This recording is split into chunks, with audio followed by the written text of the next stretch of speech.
Hello, it's Saturday. Woo. Anyhow, sorry for that ridiculousness. Anyhow, let's start our stories. आप लोगों को बहुत wait करा दिया मैंने वैसे भी. और let's start off with small story by Khalid Tanveer भाई, जो कि लिखते हैं कि एक वेरी रिनाउंड शॉपिंग मॉल है कराची का, जहाँ पे एक बेसमेंट में क्या कहते हैं सुपर स्टोर खुला था, जो कि अपेरेंटली बंद हुआ. फिर उसके बाद दूसरा सुपर स्टोर खुला, वो भी बंद हो गया. और I know this super store very well, and उसका रीज़न जो है वो ये कहते हैं कि it's haunted, specially that basement portion, because वहाँ पे पहले एक हॉस्पिटल हुआ करता था, और वहाँ पे उस हॉस्पिटल का सर्द खाना था, और वहाँ पे बॉडी स्टोर हुआ करती थी. एंड पहली जब सुपर स्टोर बंद हुआ तो उसका रीज़न ये था कि एम्प्लॉयज़ जो थे 12 बजे के बाद जो थे वो परेशान हो जाते थे. इन्वेंट्री गिर फेंक दी जाती थी, रीअरेंज हो जाती थी. और एक दफ़ा तो ऐसा भी हुआ कि किसी ने एम्प्लॉई को जब मतलब चीखने की आवाज़ ही तो जाके देखा, तो एक एम्प्लॉय डर के मारे ज़मीन पे मुंह नीचे करके बैठा था. तो उसने कहा कि मुझे किसी ने आके थप्पड़ मारे हैं. और इस तरीके से चीखने की, रोने की आवाज़ें आया करती थी. तो वो स्टोर बंद हुआ. फिर सेकंड स्टोर जब बंद हुआ तो उसकी किसी ने कोई रीज़न नहीं दी, लेकिन कहा यही जाता है कि वो जो एरिया था वो कोई सुपर नेचुरल इश्यूज़ की वजह से वहाँ कोई काम करने को तैयार नहीं था. तो थैंक यू खालिद साहब for reminding me of that story. And मैं तो सुन नहीं जाता भाई अब, खासकर उधर. एनी हाउ, ईशा जैन कहती हैं कि इनकी खाला जो थी जद्दा में, जब उन्होंने एक नया फ्लैट लिया या घर लिया था, तो ओनर ने पहले एक मतलब एक पहले से ही वॉशरूम था जो सील किया हुआ था, जहाँ खिड़की दरवाजा सब बंद किया हुआ था, सील किया हुआ था, हवा भी नहीं अंदर जा सकती, इस तरह सील किया हुआ था. और ऑन द गाइस के भाई आप ये ले तो रहे हैं लेकिन इसको छेड़ेंगे नहीं और ये बंद रहेगा, तो उन फैमिली ने वो जगह ले ली. एनी हाउ, फैमिली की एक छोटी बच्ची थी विच वॉज लाइक 1 ईयर और less than 1 year old, crawl करती थी और घुटनियों चलती थी. तो इनका कह इनकी जो खाला या जो है उनका एक्सपीरियंस ये था कि पहले जब शिफ्ट हुए तो बच्चा जो था वो खुद ही किलकारियाँ मारता रहता था, आपस में बातें करता रहता था, बड़ा खुश होता था. तो लोग इग्नोर करते थे कि भाई बच्चे तो ऐसी हरकतें करते हैं.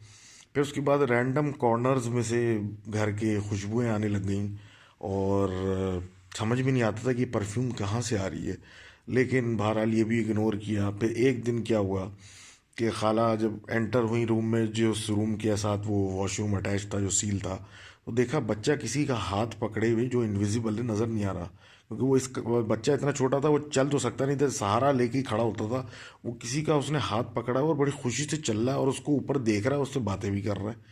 और बस वो देखना था कि वो चल रहा है इस तरह बच्चा. तो नहीं तो चीख मार दी, और जिस चीज़ ने उस बच्चे का हाथ थामा हुआ था, सपोर्ट दी थी, उसने उसको छोड़ दिया, तो बच्चा बैठ गया, ज़मीन पे गिर गया. तो इन्हीं ने फ़ौरन जो था किसी को बुलाया, तो पता ये चला कि भाई उस वॉशरूम में कोई जिन का बच्चा या कुछ सील्ड है, और उसकी माँ जो है वो बाहर उसमें घुसने के लिए कोशिश कर रही है. तो thank you Isha Jain for sending that in. That is a very spooky incident, and that would freak out anybody. खैर, हमारे जेडी भाई कहते हैं कि उनके घर में जब उनकी बहन शादी से पहले रहा करती, तो उसके रूम में वो कहती थी कि दरवाजे के पीछे से, मतलब दरवाज़ा अगर बेड़ा हुआ है तो उसके पीछे से कोई चीज़ जो थी वो रात में उसको घूरा करती थी जब वो सो रही होती थी. और कभी उस आंधी ऐसी आँख खुल जाती तो वो नोटिस करती थी कि ऐसी कोई चीज़ है. तो वो बहरहाल वो सब ऐसी बातें लोग इग्नोर ही करते हैं. बहरहाल बहन की शादी हो गई और उस कमरे पे हमारे जेडी भाई का कब्जा हो गया. तो कहते हैं कि जब मैं वहाँ सोना शुरू हुआ तो एक दिन मेरी रात को 3 ऐसी बजे आंख खुली, तो मैंने देखा कि कोई काली सी चीज़ जो है वो कोने में छत तक जा रही है और वो मुझे घूर रही है. तो बहरहाल ने रात ऐसे तैसे गुजारी. लेकिन funny things about homes in these times आयर कि भाई इतना आसान काम नहीं है घर शिफ्ट करना या बेचना या नया लेना. तो I can understand the pain. तो यही फिर वो बता रहे थे कि घर में चीज़ें आगे पीछे हो जाती हैं, कभी इधर चली जाती हैं, कभी उधर चली जाती हैं, कभी यहाँ से वहाँ से मिल रही है। और कभी कभी उसी कमरे में कंप्यूटर पे कुछ कर रहे होते थे, तो ऐसा फील होता था कि पीछे से एक हल्का सा साया, ऐसा पीछे कोई आया है, पलट के देखो तो कोई नहीं। और फिर पलंग के ऊपर बैठो तो एक आवाज़ आती है उसकी, और ऐसे ही कमरे में बैठा हूँ तो पलंग पे ऐसे आवाज़ आती थी ची करके, ऐसे कोई बैठ गया आके उस पे से फिर उतर गया।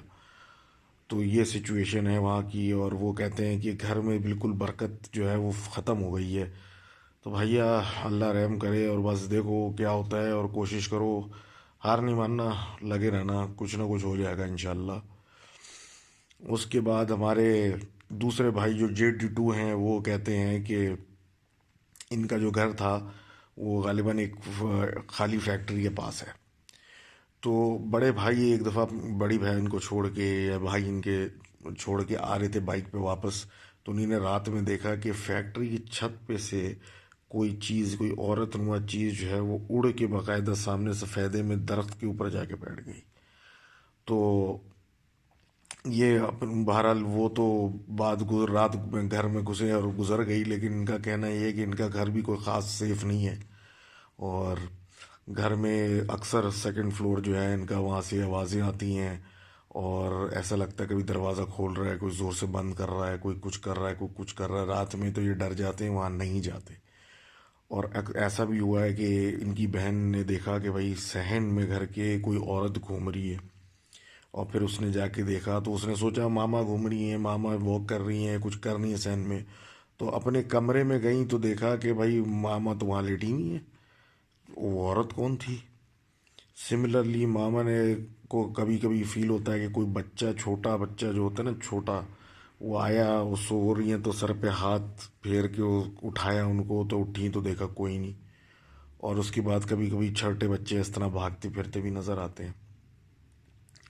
तो हमारे JD2 भाई, एज फॉर JD भाई एज वेल, मैं समझ सकता हूँ आपकी तकलीफ़, और बस सूरह बकरा की आयत लगा के रखा करें और बस अल्लाह से पनाह मांगें, इंशाल्लाह सब बेहतर ही रहेगा।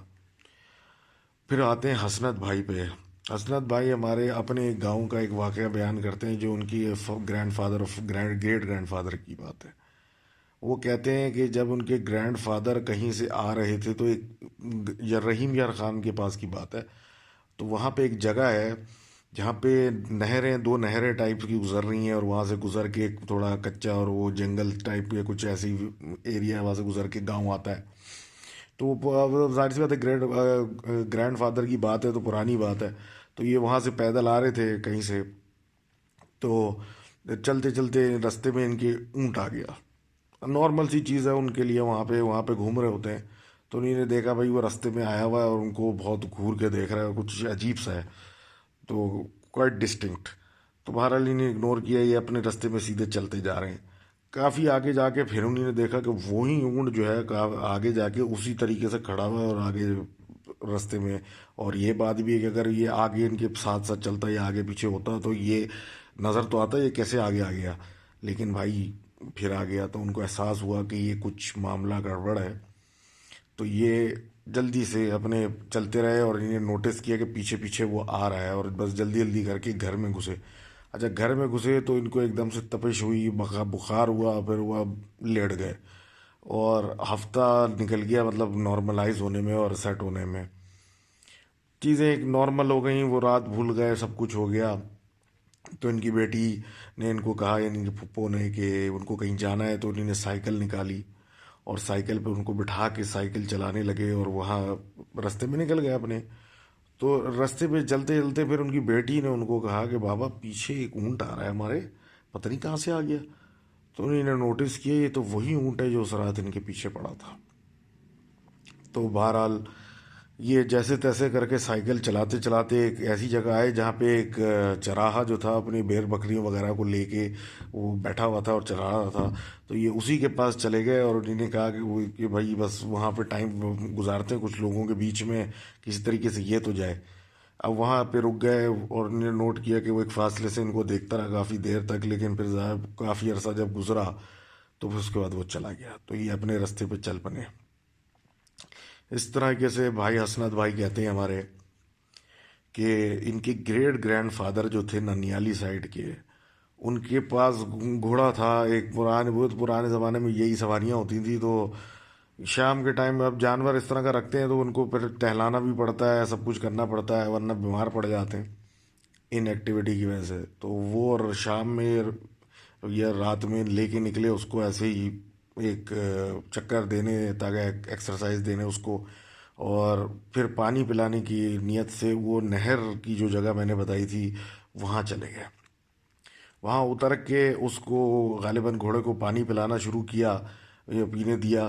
तो उन्होंने एकदम से नोट किया कि भाई अतराफ में चार औरतें आई हुई हैं, जिस टिपिकल फैशन में जिस तरह होती हैं अंधेरे में, और वो कुछ नहर के पास कुछ कर रही हैं। अब इतने पुराने ज़माने की बात है, ग्रेट ग्रैंडफादर आप सोच सकते हैं, और वो इतने लोग भी नहीं होते थे, वीराना भी होता था। तो उन्होंने पूछ लिया, क्योंकि वहाँ तो पूछा जाता था कि भाई खैरियत है, कि मतलब इतनी रात को कहाँ। तो नहीं पूछला माई माई मतलब कित्थे जा रही हो, कहाँ जा रही हो। तो एक जवाब नहीं दिया, एक पलटी। जब एक पलटी तो देखा वो अंधेरे में डार्क नज़र नहीं आ रही, वो वैसे ही पूरी जेड ब्लैक थी। बड़े बड़े बाल और अजीब हाथ बड़े और सब कुछ, और उसका मुंह जो था ऐसी लाइनें पड़ी हुई थी उस पर, जैसे यूं खरे खुरचा हुआ है। और उसकी आंखें जो थी वो चमक रही थी अंधेरे के अंदर। तो उन्हीं ने बाकियों औरतों को देखा तो वो बाकी भी वैसी ही, जब पलटी तो वो भी वही चीज़। तो ये समझ गए कि ये जगह ठीक नहीं है और ये कोई और मसला है। तो वो अपने घोड़े पे बैठे और वापस भागे। तो हसरत भाई ये कह रहे थे कि अब जब ये गांव अपने जाते हैं तो ये खुद और दूसरों को भी उस नहर एरिया के पास नहीं जाने देते और अवॉइड करते हैं हर हालत में। तो थैंक यू हसनत भाई फॉर राइटिंग इन, और वेरी स्पूकी इंसिडेंट इंडीड। और भाई लिखते रहें, ईमेल मुझे करते रहें, ईमेल मेरी प्रोफाइल पे लिखा हुआ है, अपनी स्टोरियाँ सुनाते रहें। या अगर कोई और बात करनी है तो कोई और स्टोरी सुनानी है, अपनी स्टोरी कोई बनाई हुई सुनानी है तो वो भी सुना दें, वो भी हम देख लेंगे। अगर मज़ा आया तो वो भी अलग से मैं सुना दूंगा, कोई मसला नहीं है। Keep writing in and thank you so much for this warm, always this warm response.